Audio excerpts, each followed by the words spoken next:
दवाई खाने के बाद भी कुछ नहीं हो रहा है, इसके आगे मैं कुछ कर ही नहीं पा रहा हूँ। तुम दवाई खा रहे हो ना, कोशिश करते हैं हो जाएगा। इतनी कोशिश कर रहे हैं, कुछ नहीं हो रहा। मैं कोशिश करना भी चाहता हूँ, इतने सालों से ट्राई कर रहे हैं, इसलिए तो हमारा बच्चा भी नहीं हो रहा। दवाइयाँ भी खा रहे हो, जड़ी बूटियाँ भी खा रहे हो, हो जाएगा। और वैसे भी कल हमारे फैमिली डॉक्टर आने वाले हैं।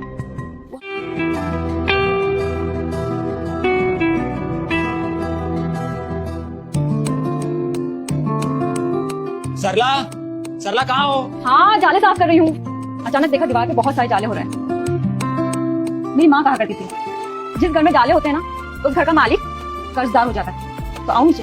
नहीं नहीं, मैं ऑफिस निकल रहा हूँ, तुम अपना काम कर लो। ठीक है।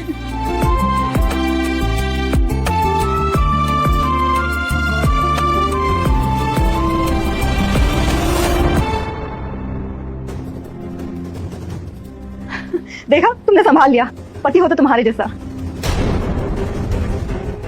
तुम कौन हो? मैं वो अरे पहचाना नहीं, ये मेरा चचेरा भाई दिनेश है। कल ही तो फोन आया था इसका।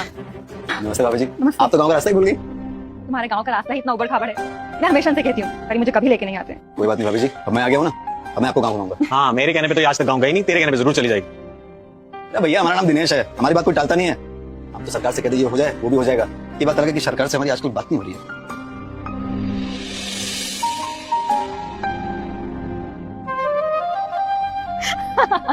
तो भाभी कुछ गलत कर दिया क्या मैंने? नहीं नहीं, कुछ नहीं। भाभी वैसे आप हंसते हुए बहुत अच्छी लगती हैं, हमेशा हंसते रहा करिए।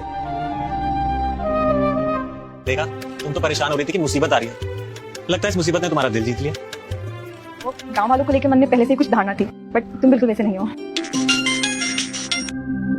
हाँ जी डॉक्टर साहब, कहिए। Hello mister Mukesh. Mister Mukesh, Sarla की चेकअप की ना सारी रिपोर्ट्स आ गई, तो वो रिपोर्ट्स लेके मैं खुद खड़ा रहा हूँ और कुछ अर्जेंट मेडिसिन भी चाहिए होंगी, तो आप प्लीज घर पर रहिए। अभी तो मुझे अर्जेंटली ऑफिस जाना है। मिस्टर मुकेश, फिर कैसे होगा? देखिए 2 घंटे में मेरी दिल्ली की फ्लाइट है। आने को तो मैं 1 दिन में वापस आ जाऊँ, लेकिन फिर 1 हफ्ता भी लग सकता है, क्योंकि एक बहुत बड़ा सेमिनार है, देश विदेश से डॉक्टर्स आ रहे हैं, तो वक्त लग सकता है। तो प्लीज मैनेज कीजिए। मैं कुछ करता हूँ। Good, thank you.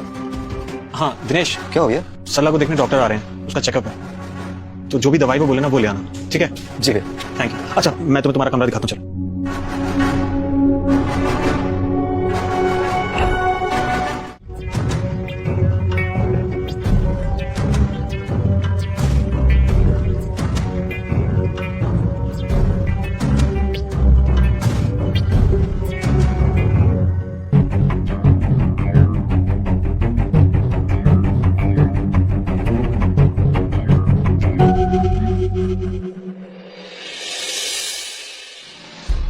हो गया आपका भाई भाई का प्यार?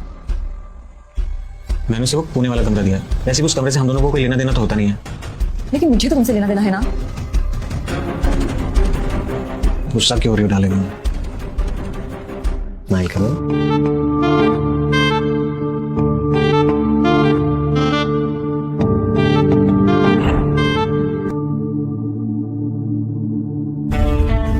इसके आगे नहीं हो रहा है। ओ, तो ये वजह है जो आज तक इन्हें बच्चा नहीं हुआ। बेचारे मुकेश भैया, इतनी खूबसूरत बीवी मिलने के बाद भी इनकी किस्मत।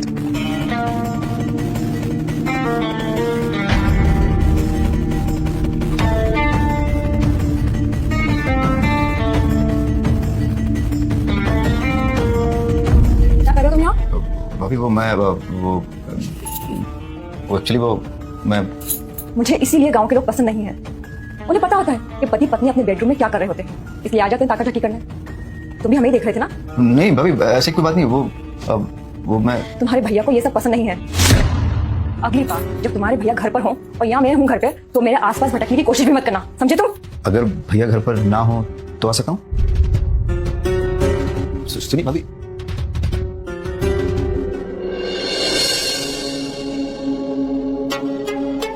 अरे दिनेश, तुम तो अपने दोस्तों के साथ बाहर घूमने जाने वाले थे, अभी तक तैयार नहीं हुए?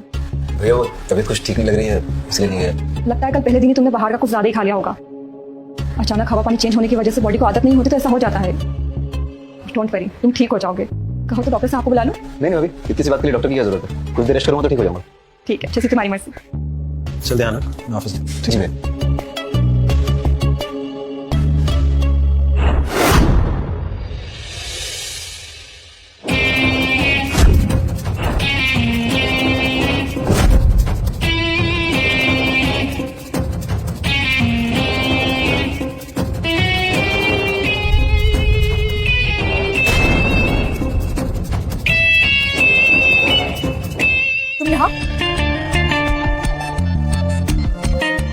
भाभी, एक सच्चे देवर को अपनी भाभी की प्रॉब्लम सॉल्व करनी चाहिए। कौन सी प्रॉब्लम? मुझे तो कोई प्रॉब्लम नहीं। क्यों झूठ बोलती हैं भाभी? कल रात को सब मैंने अपनी आंखों से देखा और कानों से सुना। सुनी सुनी पता झूठी हो सकती है, लेकिन देखी हुई बात झूठी नहीं हो सकती। मेरे भैया बाप नहीं बन पा रहे, मैं उनकी मदद करने आया। क्या वाहियत बातें कर रहे हो तुम? हाँ, तुम्हें शर्म नहीं आती? पहली मुलाकात में कोई भी किसी भी लड़की से ना अपनी भाभी से इस तरह से बातें करता है। पहली बार गलती कर रहे हो तो माफ कर रही हूँ, दूसरी बार इसी हरकत की ना तो जाके तुम्हारे भैया को बताऊंगी। निकलो यहाँ सब, निकलो।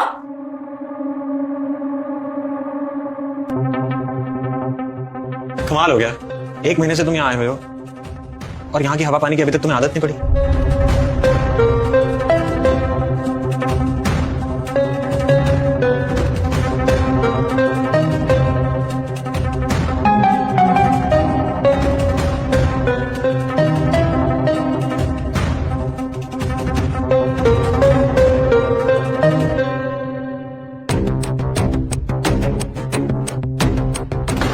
क्या बदतमीजी है ये?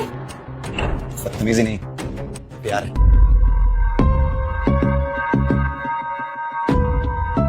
अच्छा, इतना कॉन्फिडेंस है? ठीक है, मान लेती हूँ तुम्हारी बात, सच भाभी? लेकिन तुम्हें भी मेरी एक बात माननी है। आप 100 बोलिए, मैं 100 मानूंगा। ठीक है, फिर 1 घंटे बाद रेडी होकर मेरे बेडरूम में आ जाओ। तब तुम्हारे भाई भी ऑफिस पहुंच चुके होंगे, फिर हमारे मिलन में कोई खलल नहीं होगी।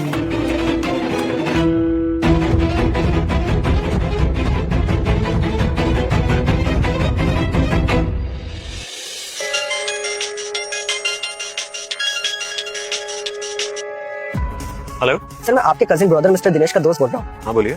ऑप्शन के तौर पर उसने आपका नंबर मुझे दिया था। सर, मुझे आपसे एक बात पूछनी थी, आखिर उसे ऐसी क्या प्रॉब्लम है कि मुझे रोज दोपहर 2 बजे के बाद ही मिलने आता है? दोपहर 2 बजे? पर वो तो कह रहा था पिछले 1 महीने से वो अपने किसी दोस्त से मिला ही नहीं है। अरे नहीं सर, रोज इतना लेट आता है, पता नहीं क्या खालाकांडी कर रहा है। देखिए भाई साहब, आजकल के जो लड़के हैं ना, वो लड़कियों के चक्कर में लेटर स्लीप होते हैं। सर देखिए, जहाँ वो रह रहा है कहीं उसके आस पड़ोस में तो उसका कोई चक्कर नहीं चल रहा है? देखिएगा सर प्लीज।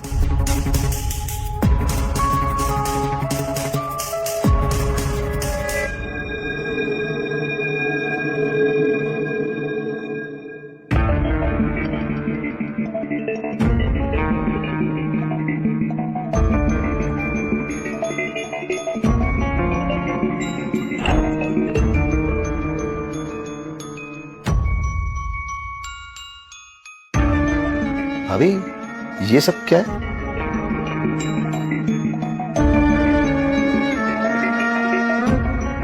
ये लो, सुहागरात मनाने से पहले ये पीने की परंपरा है। दिन में सुहागरात?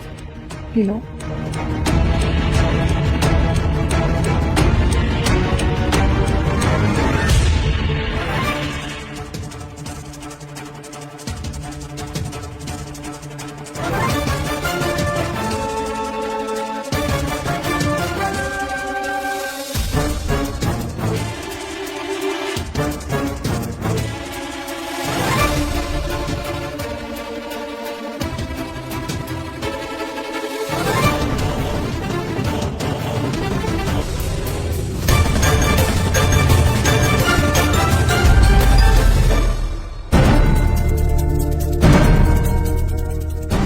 क्या हुआ?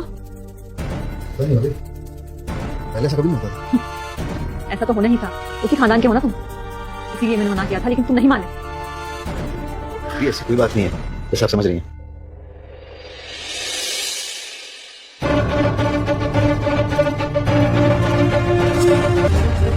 दिनेश! उठ! निकल! चल निकल! निकल! निकल मेरे घर से! भैया मेरी बात तो सुनिए। चुप कर! आज से तेरा मेरा रिश्ता खत्म। आज के बाद इस घर के आसपास मत दिखना। निकल!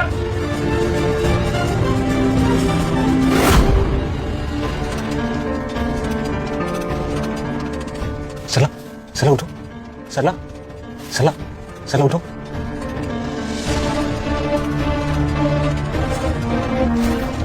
सरला, ठीक हो ना सरला? उठो। सरला तुम ठीक हो ना? सरला कुछ बोलो। सरला,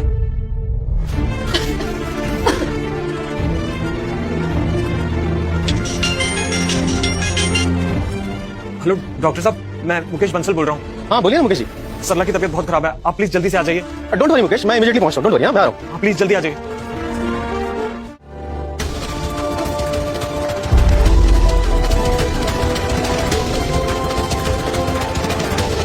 मुकेश जी जरा मेरे साथ आइए। एक मिनट रुक जाइए। मुकेश जी एक बात बताइए, जब आप बाप बनने के काबिल नहीं है तो आपकी वाइफ प्रेग्नेंट कैसे?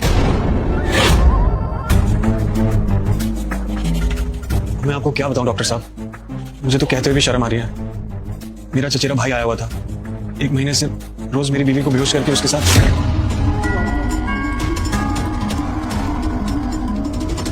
ये सब क्या हो गया था?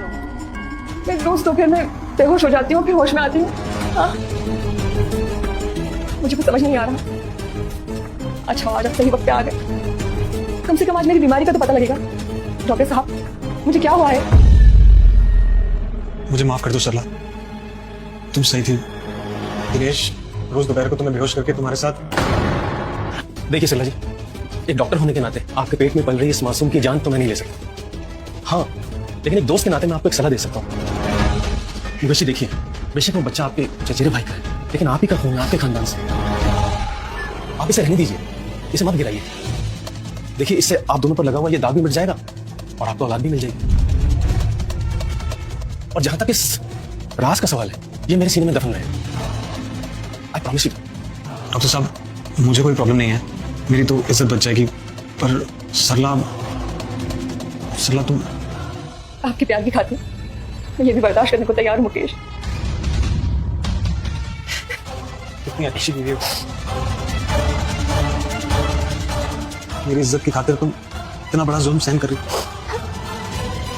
ठहरो, इसी बात पर मैं तुम्हारे लिए गिफ्ट लाया हूँ, मैं अभी लेकर आता हूँ।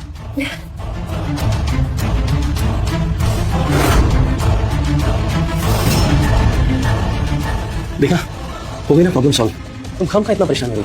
अब वो सारी जिंदगी इस बच्चे को अपने चचेरे भाई का बच्चा समझता रहेगा। उससे क्या पता कि ये हमारा बच्चा है। अब आएगा असली मजा।